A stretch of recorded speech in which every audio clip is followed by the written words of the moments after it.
Welcome to ચેતુસ kitchen.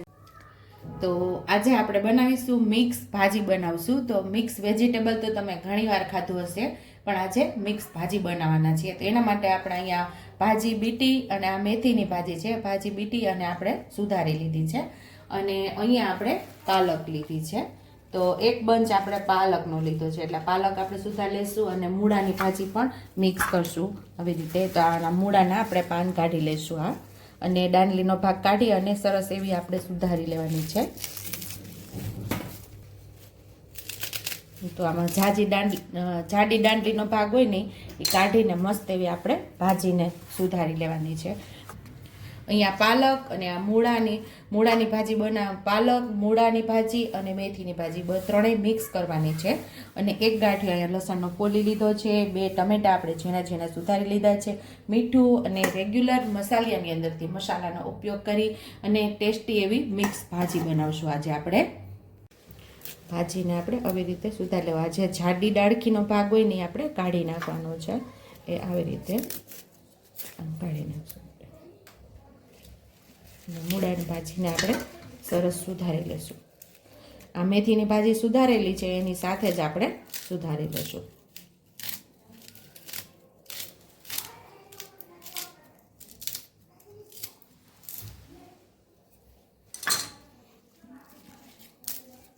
ડાળખીનો ભાગ આપણે આવી રીતે કાઢી લેવાનો છે, જાડો હોય ને ભાગ, કૂણો હોય તો ચડી જાય મસ્ત એવો।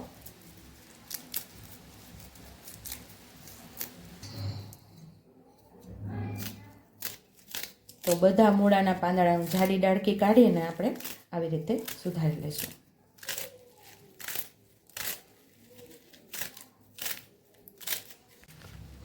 હવે આપણે પાલકને સુધારી લઈશું।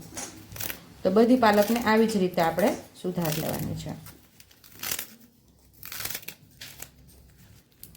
તો હવે આપણે અહીંયા ખાંડણીની અંદર એક ગાંઠિયું લસણ જે લીધું છે એ ઉમેરી અને અડધી ચમચી જેટલું આપણે જીરું ઉમેરશું, અને એને આપણે સરસ થોડું મીઠું નાખી ચપટી જેટલું મીઠું ઉમેરશું, એક ચમચી જેટલું લાલ મરચું પાવડર ઉમેરશું, અને સરસ આપણે લસણવાળી ચટણી તૈયાર કરી લઈશું। તો અહીંયા આપણી લસણવાળી ચટણી તૈયાર થઈ ગઈ છે। તો હવે આપણે આનો વઘાર કરી લઈશું ભાજીનો। અને 2 નાના ચમચા જેટલું તેલ ઉમેરશું,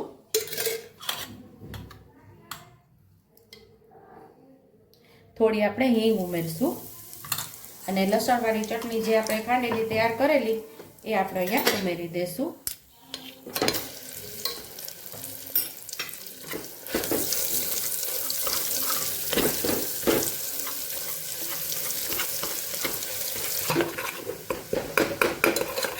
અહીંયા આપણું લસણવાળી ચટણી મસ્ત એવી સતળાઈ ગઈ છે। તો અહીંયા આપણે ટમેટાનો પણ વઘાર કરી લઈશું।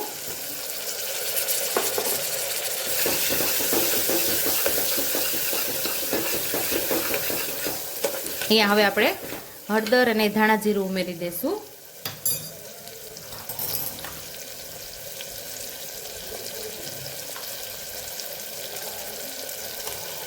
એક ચમચી જેટલું ધાણા જીરું પાવડર ઉમેરશું, એ પણ સરસ મિક્સ કરી લઈશું। ભાજી ઉમેરીને પછી આપણે મીઠું ઉમેરશું, કારણ કે પાલકની ભાજીમાં મીઠાનું પ્રમાણ હોય છે, એટલે ખારી ન થઈ જાય એનું આપણે ધ્યાન રાખશું। તો અહીંયા આપણે હવે ભાજી ઉમેરી દઈશું। ભાજી આપણી પહેલાંથી ધોઈ અને પછી જ આપણે સુધારેલી છે।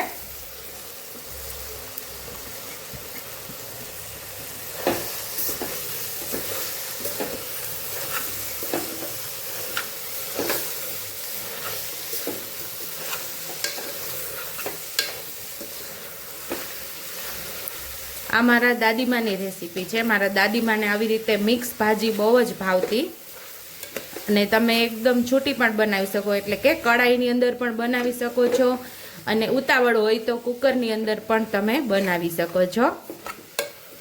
અહીંયા આપણે ભાજીને એકદમ સરસ સાતળી લીધી છે। જ્યારે ભાજી ઉમેરી ત્યારે આપણે અડધુંથી પોણું કુકર હતું, અત્યારે ભાજી એકદમ શ્રિંક થઈને નીચે તળિયા સુધી પહોંચી ગઈ છે। ને હવે આપણે મીઠું ઉમેરશું। જો પહેલાં મીઠું ઉમેરશો ને તો આપણી ભાજીનું શાક ખારું થઈ જશે।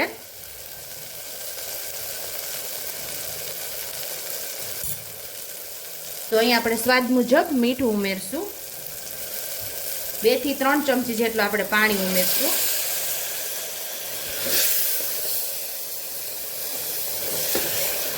હવે આપણે કુકર બંધ કરીને 2 સીટી લઈ લઈશું.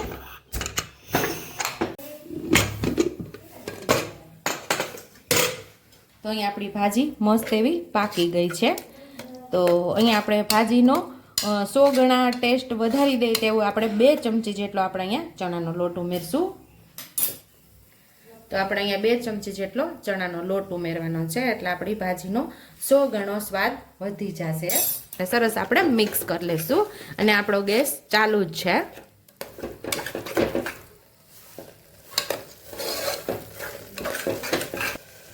માત્ર 2 થી 3 મિનિટ આપણી ભાજી આવી રીતે પાકશે ને તો આપણો લોટ પણ સરસ એવો ભાજી સાથે પાકી જશે. ભાજી તો આપણી પાકી જ ગઈ છે, પણ માત્ર આપણે લોટને પકાવવાનો છે.